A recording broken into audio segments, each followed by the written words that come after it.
গোমতী জেলার করবুক মহকুমার অন্তর্গত শিলাছড়ি ব্লকের বেলতলি এলাকায় তারকাটার ভেতরে জুম চাষ করতে গিয়ে গুরুতর জখম হলেন বুধানবাবু ত্রিপুরা 28 নামে এক যুবক। প্রতিদিনের মতো তিনি সীমান্ত ঘেঁষা এলাকায় কাজে গিয়েছিলেন। সেখানেই হঠাৎ তার হাতে গভীর আঘাত লাগে। আহত অবস্থায় স্থানীয়রা দ্রুত তাকে সাব্রুম মহকুমা হাসপাতালে নিয়ে আসেন। প্রাথমিক চিকিৎসার পর অবস্থার অবনতি হওয়ায় চিকিৎসকরা তাকে শান্তির বাজার দক্ষিণ জেলা হাসপাতালে রেফার করেন। আহতের পিতা ললিত মোহন ত্রিপুরা। এলাকাবাসীর দাবি, ঘটনার আগে তারকাটার ভেতরে বাংলাদেশি কয়েকজন ব্যক্তির সঙ্গে তার কথা কাটাকাটি হয়। অভিযোগ, বাংলাদেশ দিক থেকে আসা গরু জুম ক্ষেত নষ্ট করায় বিষয়টি নিয়ে প্রতিবাদ করতে গেলে দুষ্কৃতিকারীরা ধারালো অস্ত্র দিয়ে হামলা চালায়। ঘটনাকে ঘিরে সীমান্ত এলাকায় উত্তেজনা ছড়িয়েছে।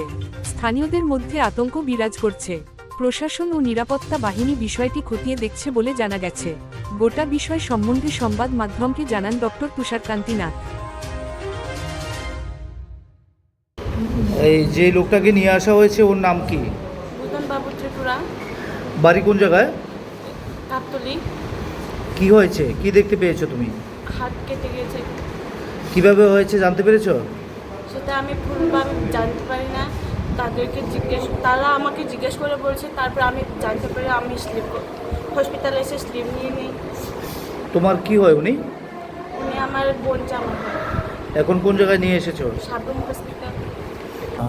একটু আগে একজন পেশেন্টে ছিল, cut injury left shoulder. After primary treatment আমি ওকে রেফার করেছি হিস্টোস্টাইল ফর বেটার মেডিসিন।